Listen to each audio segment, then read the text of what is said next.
विमल पोलो जोबा केसरी, हर पल मनाओ केसरी त्योहार। भाई देखिए, ये बात सही है, ये राहुल गांधी को साबित करना चाहिए। 2000 किलोमीटर जमीन चली गई ना, अब हो गया डेफेमेशन, अब करिए साबित कोर्ट में।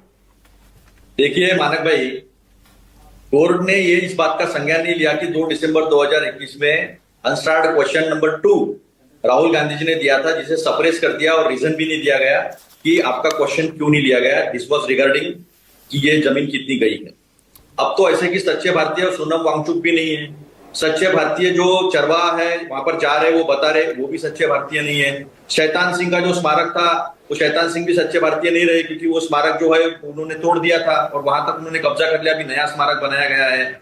वहां पर लेह में जो बीजेपी के अध्यक्ष है, जिलाध्यक्ष, उन्होंने कहा कि चाइना यहाँ पर घुस गई है, वो भी सच्चे भारतीय नहीं है। और हमारे जो तापिर गांव उनके खुद के सांसद है अरुणाचल के, उन्होंने कहा 50 से 60 किलोमीटर अंदर तक जो है चाइना ने कब्जा कर लिया है। ये ऑन रिकॉर्ड पार्लियामेंट में कहा है। मुझे एक बात बताइए, जितने भी यहाँ लोग बैठे हैं सब अनुभवी लोग हैं, मुझे बताइए गवर्नमेंट ने ऑथेंटिकेट क्यों नहीं किया और करने के लिए क्यों नहीं बोला। अब मैं बताता हूँ, ये सारे सीनियर सोल्जर्स है, सारे सीनियर फौजी अफसर है, इन्होंने कहा कि कॉम्प्रोमाइज किया है देश के प्रधानमंत्री। Military veteran slam Modi government containing silence on Galwan, subjugation and surrender. ये देखिए, ये अखबार की न्यूज है। ये देखिए, ये अभी एक आपके जैसे चैनल ने ये पूरा 2000 का जो आंकड़ा है ना, वो सैटेलाइट सुनिए मानक जी, एक मिनट मानक जी, मैटर बहुत सिंसियर है। मैं पूरे ह्यूमिलिएशन के साथ कोर्ट ने जो कहा है उसके बारे में मैं कह रहा हूँ। ये देखिए, ये सारी चीजें जो है ये ऑन रिकॉर्ड है। मुझे एक बात बताइए, तो कल ऐसा लगता है सिंघवी जी ये सारे डॉक्यूमेंट लेके नहीं गए थे, दिखाए नहीं वहां पर। तो सही कह रहे हैं आरके सिंह कि आपको कल ही सुप्रीम कोर्ट में आज ही एक पिटीशन डाल के कहना चाहिए कि अपने रिमार्क वापस लीजिए, ये रहे सारे सबूत। सुनिए, स्टे जो आया है ना, तो किसी न किसी बात पर तो आया है। ये सारा रिकॉर्ड मैं आपके सामने अभी रखता हूं। पार्लियामेंट्री क्वेश्चन जो राहुल गांधी जी ने जो पूछा था वो सप्रेशन मैं कह रहा हूं सुप्रीम कोर्ट में क्यों नहीं रखा ये सब अतुल भाई? तब रखा गया है। ये देखिए 2 दिसंबर 2021 का अनस्टार्ड क्वेश्चन जो है, कोर्ट ने फिर यही माना होगा कि मीडिया रिपोर्ट्स पर आप ऐसा बयान कैसे दे सकते हैं? आप साबित करिए।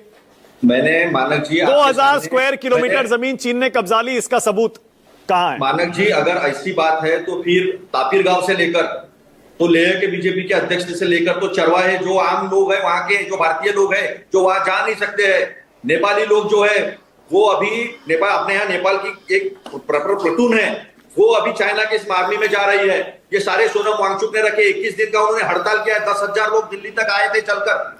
सुप्रीम कोर्ट को इसका लेना पड़ेगा, क्योंकि राष्ट्रहित की जब बात आएगी ना तो कोई कुछ भी कहे, राष्ट्रहित की बात रखी जाएगी और सड़क पे भी रखी जाएगी, संसद में भी रखी जाएगी। भाई एक सेकंड सुनिए ना, यही बात है, राष्ट्रहित की परिभाषा तय करनी पड़ेगी। सुप्रीम कोर्ट कह रहा है सच्चा देशभक्त लड़ाई के समय ये बोल ही नहीं सकता कि चीन ने हमारी जमीन कब्जा ली, हमारे सैनिक मर रहे हैं और पिट रहे हैं।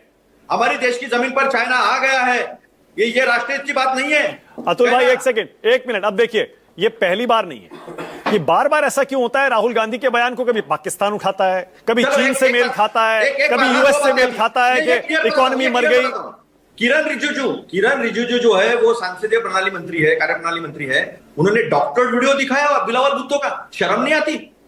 और ये जो निशिकांत दुबे है, इन्होंने सुप्रीम कोर्ट को कहा था कि आरपी सिंह जी आपका जवाब। आरपी सिंह जी सुनिए, सुप्रीम कोर्ट अराजकता फैला रहा देश में, उसके ऊपर सुप्रीम कोर्ट ने अभी टिप्पणी की नहीं है, करनी चाहिए। आरपी सिंह जी आपकी बारी है, बोलिए। आरपी सिंह जी आपका जवाब। आरपी सिंह जी बोलिए। इस देश का अपमान अगर किसी ने किया होगा तो नरेंद्र मोदी जी ने 7 बार यह कहा कि 2014 के पहले भारत में पैदा होना गुनाह माना जाता था। ये 7 बार अलग अलग देशों में इन्होंने जाके कहा है। राहुल गांधी जी ने क्या कहा है, हो हल्ला किया है, लेकिन उसका कोई साबित नहीं कर पाया ये, क्योंकि उनका कंटेक्स्ट ये था कि देश में डेमोक्रेटिक वैल्यूज को कॉम्प्रोमाइज किया जा रहा है। निशिकांत दुबे के ऊपर क्या कहना है? Okay RP Singh 20 second. RP Singh 20 second. मेरा सिर्फ सीधा एक कहना है कि राहुल गांधी लगातार इस प्रकार के बयान देते हैं और फिर माफिया भी मांगते हैं। वो संघ को लेकर कहा तब माफी मांगी, राफेल को लेकर तब माफी मांगी, लगातार इस प्रकार के। अभी अरुण जेटली जी को लेकर इस प्रकार का बयान दिया, इससे ज्यादा शर्मनाक बात हो सकती है? ओके, मेरे पास टाइम खत्म हो रहा है। विनोद जी 20 सेकंड। कम से कम राहुल गांधी को, विनोद जी, ये जो बार बार वो बयान देते हैं, वो क्या सीमा लांघ जाते हैं क्या? आपको भी ऐसा लगता है क्या विनोद जी? इसीलिए इतने सारे केस उन पर हो गए और सुप्रीम कोर्ट भी बार बार उनको कह रहा है कि भैया सबूत दीजिए। राहुल गांधी की हमारे अवधि में कहावत है कि बात नहीं टेढ़, बत कहो टेढ़। मतलब बात तो आप जो कह रहे हो उससे बेहतर तरीका है बात कहने का तरीका। प्रॉब्लम राहुल गांधी की वो है, और उनके इर्द गिर्द जो लोग हैं वो उनको समझाते नहीं है। प्रियंका गांधी ने जो बात बोली कितनी विनम्रता से बोली और बात भी कह दी। तो राहुल गांधी अगर कभी तथ्यपूर्ण बात भी करते हैं तो वो इतना एग्रेसिव होकर करते हैं कि वो लाइन क्रॉस हो जाती है, गड़बड़ा जाती है। अनंत विजय 20 सेकंड, आपको भी लगता है राहुल गांधी को बस थोड़ा सोच समझ के बोलना चाहिए, बाकी बोले तो बोलने का हक तो है ही? मानक जी, ये मुझे नहीं, ये तो पूरे देश को लगता है और अब तो सुप्रीम कोर्ट को भी लगता है। लेकिन मैं अभी देख रहा था अतुल लोंढे पाटिल जी बड़े दस्तावेज दिखा रहे थे, काश ये दस्तावेज कल सुप्रीम कोर्ट में दिया होता तो आज ये ना बहस हो रही होती, ना प्रियंका जी को अपने भाई के बचाव में आना पड़ता और ना किसी को इस तरह की बात करनी पड़ती। काश आप लोग एक दूसरे से बात कर लिया करो सर, ताकि ये दस्तावेज जो राहुल जी के समर्थन में हो सकता था वो सिंगल वो इसकी वजह ये भी हो सकती है, जो हमको लगता है कि हो सकता है कि सिंघवी जी ने भी ये नहीं सोचा होगा कि शायद सुप्रीम कोर्ट के जज इतनी सख्त टिप्पणियां कर देंगे, और उन्होंने सोचा होगा कि नॉर्मल लीगल आर्ग्यूमेंट देकर इस मुद्दे को हैंडल किया जा सकता है। लेकिन मुझे भी ऐसा लगता है, ये भी लगता है कि अब शायद जैसा आर के सिंह जी कह रहे थे